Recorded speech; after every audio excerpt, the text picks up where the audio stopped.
Assalamualaikum warahmatullahi wabarakatuh. Perkenalkan, kami dari kelompok 6. Di kesempatan kali ini kami akan membahas mengenai manajemen humas. Sebelum kami semua membahas lebih dalam mengenai manajemen humas, alangkah baiknya kami semua memperkenalkan diri. Nama saya Muhammad Abdanul Legasi Afadillah, dan yang kedua Ivana Alisa, dan yang ketiga Abarian Krishna Ramadan. Selanjutnya langsung saja ke topik pembahasan yang akan diawali oleh Ivana. Sebuah lembaga pendidikan tidak lengkap rasanya jika tidak ada komponen manajemen humas di dalamnya. Mengapa demikian? Dan apa itu manajemen humas? Karena manajemen humas sendiri merupakan salah satu faktor penting dalam keberhasilan sebuah lembaga pendidikan. Menurut Suryo Subroto, humas merupakan suatu kegiatan dalam lembaga pendidikan yang bertugas sebagai publikasi untuk diketahui oleh masyarakat luas tentang lembaga pendidikan tersebut. Tanpa adanya humas, lembaga pendidikan tidak akan diketahui oleh masyarakat dan tidak akan berkembang hingga sekarang. Untuk pandangan lain, humas di pendidikan dikatakan sebagai penyatuan antara orang tua murid dan masyarakat untuk dapat memahami kinerja humas di lembaga pendidikan. Pada dasarnya, tujuan manajemen humas adalah untuk menjaga reputasi positif sebuah organisasi terhadap pihak publik. Selain itu, humas juga bertujuan untuk menjalin hubungan strategis antara sebuah organisasi dengan masyarakat, perusahaan, instansi pendidikan, dan para pihak sesuai kepentingan yang diperlukan di organisasi, sehingga mengarah kepada citra yang positif. Ditinjau dari kepentingan instansi pendidikan, pengembangan penyelenggaraan hubungan kepada pihak publik bertujuan untuk yang pertama, memelihara kelangsungan instansi pendidikan, yang kedua meningkatkan kualitas pendidikan, yang ketiga memperlancar proses pembelajaran, yang keempat memperoleh dukungan penuh dari masyarakat dalam proses pengembangan program, yang kelima mendapat citra yang positif dari masyarakat. Jika ditinjau dari kebutuhan masyarakat sendiri, tujuannya yaitu untuk yang pertama, memperoleh bantuan dari instansi pendidikan dalam membantu masalah seperti ekonomi. Yang kedua, meningkatkan kesejahteraan masyarakat. Yang ketiga, menjamin relevansi program sekolah sesuai kebutuhan masyarakat. Yang keempat, memperoleh manfaat dari anggota masyarakat dari kemampuan yang didapat. Oke, selanjutnya mengenai fungsi humas. Sesuai konsepnya, fungsi humas sebagai berikut. Yang pertama, membina hubungan masyarakat yang harmonis. Yang kedua, memberi penerangan dan penjelasan kepada seluruh masyarakat. Yang ketiga, mendukung kegiatan manajemen dalam pencapaian tujuan organisasi. Yang keempat, menciptakan perpaduan dua arah dalam pelayanan dan penyebaran informasi. Yang kelima, melakukan persuasi untuk mengubah pandangan dan sikap masyarakat ke arah yang baik. Dan yang terakhir, berupaya untuk mengintegrasikan sikap dan perbuatan suatu organisasi. Fungsi humas menurut George Terry. Yang pertama, perencanaan, yang kedua, pengorganisasian, yang ketiga, pelaksanaan, dan yang terakhir, evaluasi. Penjelasan yang pertama mengenai fungsi humas menurut George R. Terry, yaitu perencanaan atau planning. Menetapkan target dimulai dengan sebuah keputusan.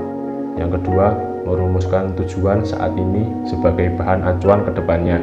Yang ketiga, mengidentifikasi segala kemudahan dan hambatan baik internal maupun eksternal guna mengukur kemampuan diri sendiri. Yang terakhir, mengembangkan perencanaan kegiatan untuk mencapai tujuan. Fungsi yang kedua yaitu organizing atau pengorganisasian. Jadi artinya yaitu keseluruhan aktivitas manajemen dalam pengelompokan anggota dan penetapan tugas, fungsi, wewenang, serta tanggung jawab setiap anggota dalam mencapai tujuan. Prinsipnya yang pertama, yaitu memiliki tujuan yang jelas. Yang kedua, terdapat kesatuan arah dan pikiran. Yang ketiga, pembagian tugas dan wewenang sesuai kemampuan. Yang keempat, bersifat terstruktur. Yang kelima, jaminan keamanan seluruh anggota. Yang keenam, tanggung jawab dalam mengemban tugas. Fungsi humas yang ketiga, yaitu actuating atau pelaksanaan. Actuating merupakan kegiatan menggerakkan seluruh anggota untuk berkontribusi besar dalam melaksanakan tugas yang terstruktur di sebuah organisasi. Salah satu pelaksanaan humas dalam organisasi yaitu komunikasi yang informatif dan jelas sehingga bisa diterima oleh pihak publik atau masyarakat. Selanjutnya, fungsi terakhir dari humas menurut George R. Terry yaitu evaluasi atau evaluating. Evaluasi merupakan kegiatan menilai dari tugas yang sudah dijalankan untuk melihat perkembangan, kemajuan, kekurangan dalam melaksanakan tugas dari program suatu organisasi. Fungsi evaluasi sendiri adalah yang pertama, selektif untuk menyeleksi kinerja seluruh anggota. Yang kedua, diagnostik untuk mengetahui kelemahan dan kebutuhan setiap anggota dalam melaksanakan seluruh tugas. Yang ketiga, mengukur keberhasilan untuk mengetahui sejauh mana program berhasil dilaksanakan dan perkembangan setiap anggota untuk ditindaklanjuti. Prinsip humas: 1. Hubungan masyarakat bekerja dengan dasar fakta bukan fiksi. 2. Hubungan masyarakat adalah suatu perihal sosial bukan perihal personal. 3. Humas wajib merealisasikan program usaha dalam mencari dukungan masyarakat terhadap kebijaksanaan dan program lembaga yang diwakili. 4. Humas dilarang menipu atau membohongi media massa. Kelima, humas harus bisa menjadi komunikator yang berguna dalam artian yang benar. 6. Humas harus menjadikan landasan aktivitasnya kepada penelitian ilmiah pada bidang pendapat umum. 7. Humas dapat bekerja sama dengan para ahli di bidang lain. Peran humas, strategi komunikasi publik. Seperti yang telah diuraikan sebelumnya, bahwa humas atau public relations merupakan wajah dari sebuah organisasi. Humas memiliki tugas penting dalam menyampaikan informasi mengenai organisasi kepada stakeholder yang terkait kepada publik.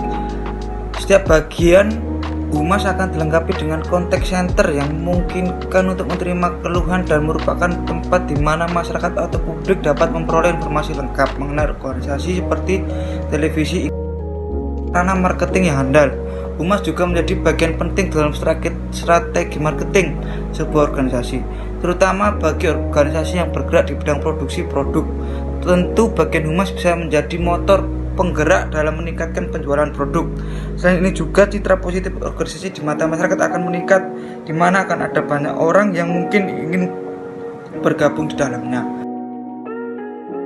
Hubungan media, bagian humas atau public relation haruslah memiliki hubungan yang baik dengan awak media. Humas dan media akan selalu bersinggungan, apalagi jika ada perkembangan terbaru mengenai jalan organisasi. Sudah tentu para awak media akan terlibat. Untuk itu humas memegang peranan mengelola hubungan dengan para media. Menjangkau kegiatan, humas profesional terkadang melibatkan diri dalam sebuah kegiatan dengan membawa brand organisasi. Hal macam ini tentu akan semakin memberikan pengaruh positif pada citra organisasi. Banyak organisasi yang menjadi sponsor kegiatan sekelas Olimpiade. Mengelola media sosial. Medsos atau media sosial saat ini memang tengah banyak digandrungi. Media sosial merupakan hal yang paling akrab dengan keseharian kita. Medsos juga merupakan sebuah sarana bagi humas untuk bisa menjaring lini massa yang lebih luas dan kompleks. Dengan didukung teknologi dan jaringan internet yang stabil, tentu membuat sebuah akun medsos untuk dikelola tidaklah sulit. Seperti fanpage dan Twitter atau Facebook akan membantu bagian humas untuk lebih bisa berinteraksi dengan pengguna dunia maya. Mengetahui dan mengevaluasi opini publik. Seringkali opini publik yang digiring ke arah negatif isu akan bisa membawa dampak buruk bagi citra sebuah organisasi. Oleh karenanya, bagian humas memiliki peran penting sebagai pihak yang harus mengetahui isu-isu yang sedang berkembang dan hangat menjadi perbincangan, terutama yang berkaitan dengan organisasi yang dikelola. Ada berbagai kepentingan yang bisa menggiring opini publik menjadi sebuah sinyal bahwa organisasi tersebut sedang dalam kondisi yang tidak stabil. Kesimpulannya, manajemen humas merupakan sistem yang berisi perencanaan, pelaksanaan, pengorganisasian, dan penggerak dalam lembaga pendidikan. Manajemen humas juga disebut dengan kegiatan publikasi yang menargetkan kepada masyarakat luas untuk mengetahui lembaga pendidikan tersebut. Adapun fungsi humas menurut George R. Terry yaitu perencanaan, pengorganisasian, pelaksanaan, dan evaluasi. Tujuan humas yaitu menjalin hubungan antara organisasi dengan masyarakat, instansi pendidikan, dan pihak-pihak yang diperlukan. Sementara prinsip humas adalah harus bisa menjadi komunikator yang cakap dan benar.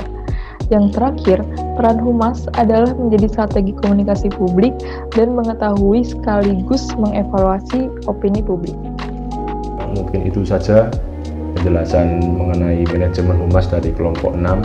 Jika ada kesalahan mohon dimaafkan. Sekian, wassalamualaikum warahmatullahi wabarakatuh.